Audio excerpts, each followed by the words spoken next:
El aire de Valencia olía a salitre y a la promesa de un calor que aún no se atrevía a desplegarse del todo esa mañana de septiembre. Leo, o Leonor, como insistía su madre con una formalidad que a ella le sonaba a otra época, caminaba pegada a las paredes de los edificios, como si quisiera fundirse con la piedra clara y pasar desapercibida. Su piel, de una palidez casi translúcida, contrastaba con el azabache lacio de su pelo, que a menudo caía como una cortina sobre sus ojos avellana, grandes y melancólicos. Hoy la pequeña cicatriz casi invisible en su ceja izquierda, recuerdo de una caída tonta en la infancia que la había vuelto aún más hacia adentro, parecía picarle bajo la luz anaranjada del amanecer. Con 16 años se sentía como un boceto inacabado en un mundo demasiado lleno de colores vibrantes. Su ropa, siempre oscura, holgada, de esas que se encuentran en mercadillos o se heredan sin preguntar, era más un caparazón que una elección. En casa, el ambiente era una mezcla de cariño silencioso y preocupaciones económicas palpables.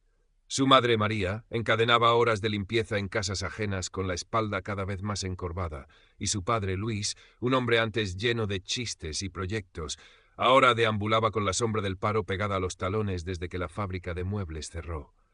Leo no quería ser una preocupación más. Por eso callaba, observaba y dibujaba. El Instituto Yes Lluís Vives, con su fachada imponente y sus patios de cemento donde el bullicio adolescente rebotaba con estrépito, era para ella un territorio hostil.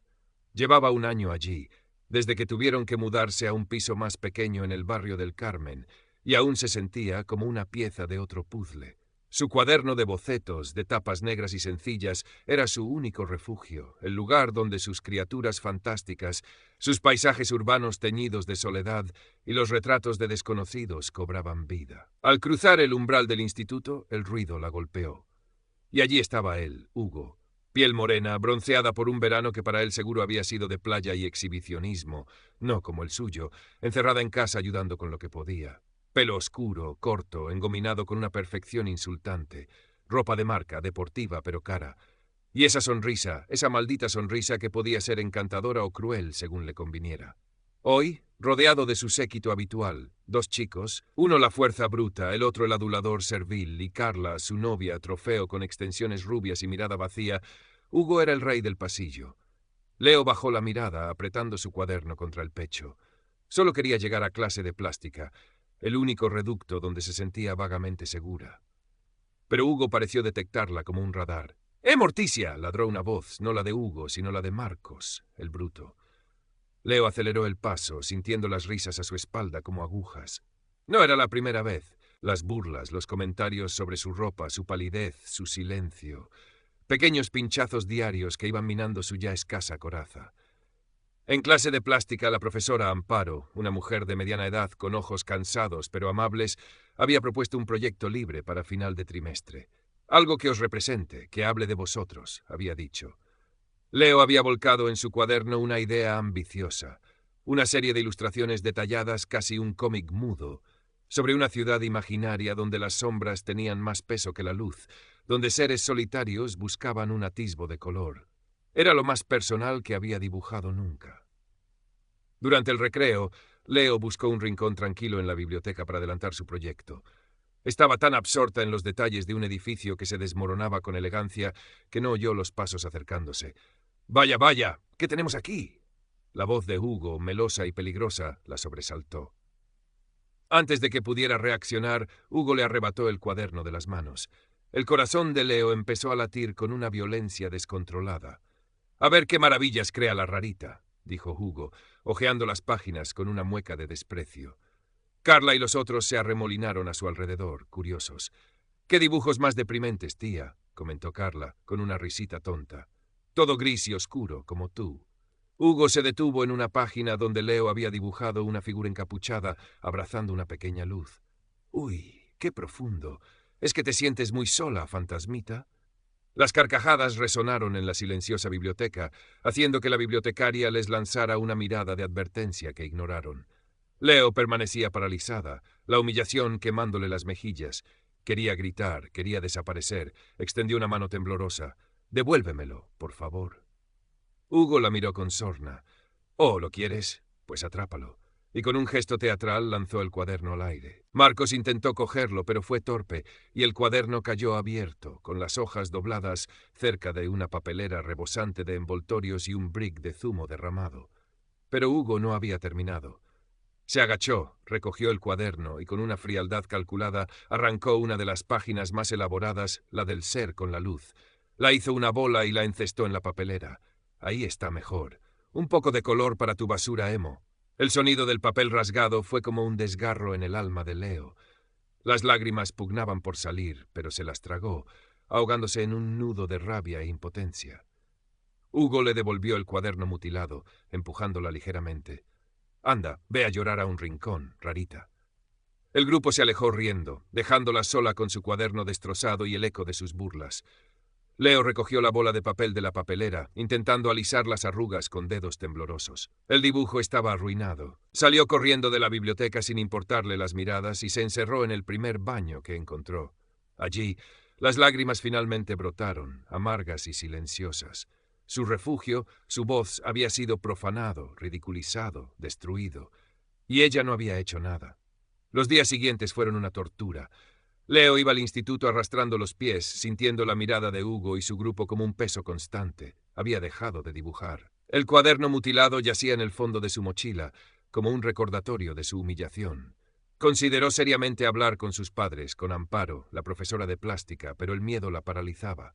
¿Y si no la creían? ¿Y si empeoraba las cosas? Hugo era popular, hijo de alguien con contactos, o eso se rumoreaba. Ella no era nadie. Una tarde, en la biblioteca, mientras fingía leer, una chica se sentó a su lado. Era Aitana, compañera de clase del grupo de los guays, aunque nunca tan cruel como Carla. Tenía el pelo corto, teñido de un azul eléctrico que desafiaba las normas del instituto y una mirada inteligente, irónica. Leo se tensó, esperando alguna burla. Lo vi, dijo Aitana en voz baja, sin mirarla directamente. Lo del cuaderno.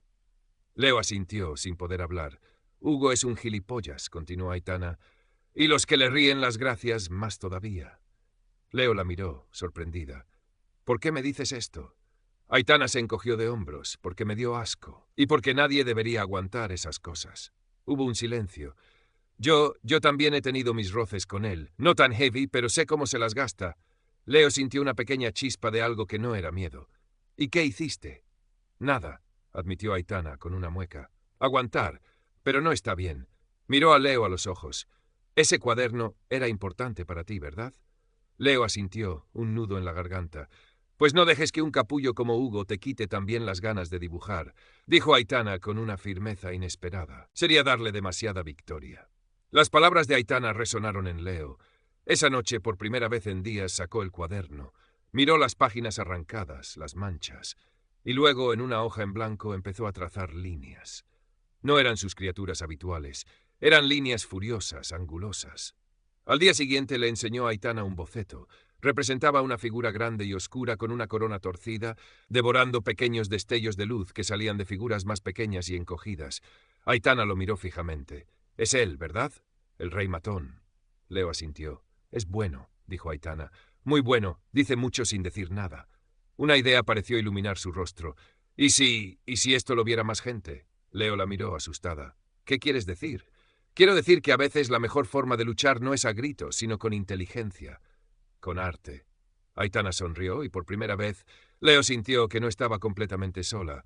Juntas empezaron a tramar, descartaron la confrontación directa. Leo no estaba preparada para eso.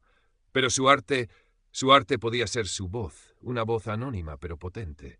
Decidieron que Leo crearía una serie de viñetas, inspiradas en lo que había sufrido y en lo que sabía que otros también sufrían en silencio.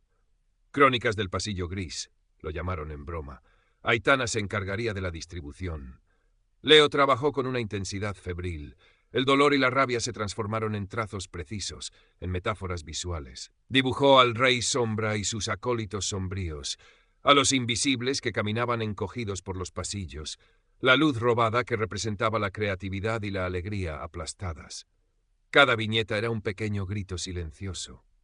Aitana, con una astucia que Leo nunca hubiera sospechado, empezó a fotocopiar las viñetas y a dejarlas en lugares estratégicos, en los corchos de anuncios, pegadas con celo en las puertas de los baños, olvidadas accidentalmente, en mesas de la biblioteca. Al principio fueron solo murmullos. Alguien encontraba una viñeta, la miraba con curiosidad, quizás sonreía con nerviosismo o la enseñaba a un amigo. Pero poco a poco, las crónicas del pasillo gris se convirtieron en un tema de conversación. ¿Has visto los dibujos esos? Tío, es clavadito a Hugo y su banda. A mí me pasó algo parecido con ellos el año pasado. Algunos profesores también empezaron a fijarse. Amparo, la de plástica, miraba las viñetas con una mezcla de preocupación y admiración. Sospechaba de Leo por el estilo, por la sensibilidad, pero no dijo nada. Hugo, por supuesto, se enteró. Al principio se rió pensando que era una tontería, pero cuando vio que las viñetas no paraban de aparecer, que la gente cuchicheaba a su paso, su sonrisa se borró. Se sintió expuesto, ridiculizado de una forma que no entendía y no podía controlar. La rabia empezó a crecer en él. ¿Quién coño está haciendo esto?, gritaba a sus secuaces. ¿Es la rarita esa la Morticia? Voy a averiguar quién es y se va a enterar. La presión sobre Leo aumentó, aunque de forma indirecta. Hugo la miraba con odio en los pasillos. Sus acólitos intentaban intimidarla con comentarios más agresivos. Pero ahora Leo no estaba sola. Tenía a Aitana, que la apoyaba, que la animaba a seguir. Está funcionando, Leo, le decía Aitana. La gente está hablando, ya no tiene tanto poder, pero necesitaban algo más, algo que no fuera anónimo. Aitana, siempre observadora, notó que Hugo, en su desesperación por encontrar al culpable, estaba siendo más descuidado, más abiertamente agresivo con otros alumnos que consideraba débiles. Un día en el patio vio a Hugo acorralando a un chico de primero, mucho más pequeño que él, exigiéndole entre empujones que le dijera si sabía algo de los dibujos. Aitana, con el corazón en un puño pero actuando con rapidez, sacó el móvil y grabó la escena discretamente desde lejos. No era una calidad perfecta, pero la voz de Hugo, amenazante, y el miedo del chico eran evidentes. «Tenemos algo», le dijo a Leo esa tarde, mostrándole el video. «Esto es más que dibujos, esto es una prueba». Leo miró la grabación, una mezcla de miedo y una nueva determinación creciendo en su interior. Quizás, solo quizás, podían hacer algo más que gritar en silencio. El ambiente en el instituto se había vuelto eléctrico. Las crónicas del pasillo gris eran el tema principal. Algunos alumnos incluso habían empezado a dibujar sus propias versiones, dejando pequeñas notas de apoyo junto a las viñetas de Leo. El anonimato había envalentonado a unos pocos. Hugo, por su parte, estaba cada vez más irascible. Su fachada de líder carismático se resquebrajaba, dejando ver al matón inseguro que había debajo. Un lunes por la mañana, el director, don Manuel, un hombre de aspecto severo, pero que Aitana sabía que en el fondo intentaba ser justo, convocó una reunión urgente con los tutores.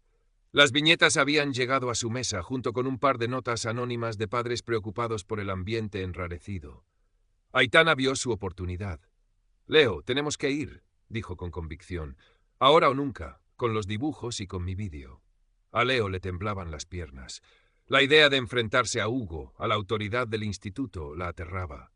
Pero miró los ojos decididos de Aitana, pensó en su cuaderno destrozado, en la humillación, en la pequeña llama de esperanza que sus viñetas habían encendido. «Vale», susurró. «Vamos». Esperaron a que terminara la reunión de tutores y pidieron hablar con don Manuel. La secretaria, doña Puri, las miró con extrañeza, pero las hizo pasar. El despacho del director olía a café rancio y a papeles viejos. Don Manuel las escuchó con atención, primero con escepticismo, luego con creciente preocupación, mientras Aitana explicaba la situación, y Leo, con voz apenas audible pero firme, mostraba sus viñetas originales, admitiendo ser la autora. «Entiendo que estos dibujos son una forma de expresar un malestar, señorita Leonor», dijo don Manuel, «pero son acusaciones muy serias contra un compañero». «Tenemos pruebas, señor director», intervino Aitana, sacando su móvil. En ese momento, la puerta del despacho se abrió y la tutora de Hugo, doña Pilar, entró acompañada del propio Hugo. Al parecer, alguien lo había señalado como el Rey Sombra. «Director, Hugo quería aclarar este asunto de los dibujos anónimos», dijo doña Pilar, lanzando una mirada severa a Leo y Aitana. Hugo adoptó su pose de víctima ofendida. «Yo no he hecho nada, director. Esas dos me tienen manía porque no les hago caso. Seguro que los dibujos los han hecho ellas para fastidiarme». Intentó su sonrisa encantadora, pero esta vez no funcionó. «Hugo», dijo don Manuel con calma, «Leonor y Aitana afirman que tú has tenido un comportamiento intimidatorio. Concretamente, que destruiste un trabajo personal de Leonor y que has amenazado a otros alumnos. «¡Eso es mentira!», exclamó Hugo, perdiendo la compostura. «Es su palabra contra la mía». «No exactamente», dijo Aitana, y con la aprobación de don Manuel reprodujo el vídeo en su móvil. El audio era claro, la voz de Hugo llena de rabia amenazando al chico de primero. La cara de Hugo se transformó, pasó del rojo de la furia al blanco de la sorpresa y luego a un pálido verdoso. Intentó balbucear una excusa, que era un malentendido, que estaba de broma. Leo, viendo el pánico en los ojos de Hugo, sintió una oleada de fuerza. Sacó de su mochila el cuaderno destrozado, lo abrió en la página donde debería estar su dibujo favorito, ahora solo un vacío irregular. «Esto no fue una broma», dijo, y su voz, aunque baja, resonó en el despacho. «Esto fue crueldad. Y lo de las viñetas, lo hice porque no quería seguir callada, porque no soy la única». Don Manuel miró a Hugo, luego a Leo y a Aitana, luego el cuaderno. El silencio era denso. «Hugo», dijo finalmente el director, y su voz ya no era suave. «Esto es muy grave. Vamos a tener que llamar a tus padres». El intento del padre de Hugo por minimizar el asunto. «Cosas de críos. Leo es demasiado sensible. Mi hijo es un buen chico, un poco impulsivo quizás». Chocó contra la determinación de don Manuel, que esta vez, con las pruebas sobre la mesa y la presión tácita de unas cuantas familias que ya habían oído rumores, se mantuvo firme.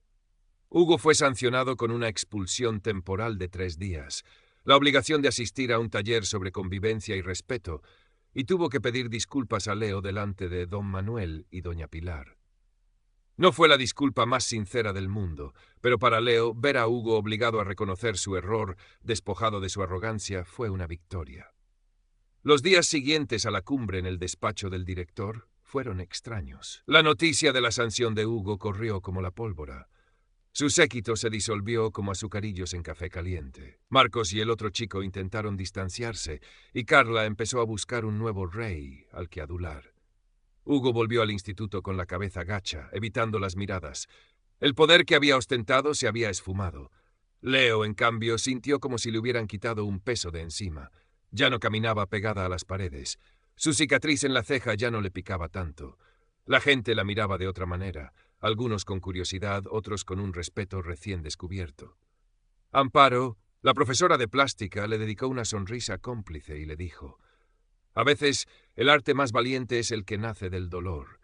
Tienes un gran talento, Leo, y mucha fuerza». Su amistad con Aitana se había vuelto inquebrantable.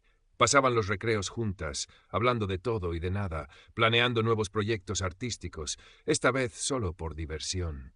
Aitana había dejado de teñirse el pelo de azul eléctrico. Ahora lo llevaba de su color natural.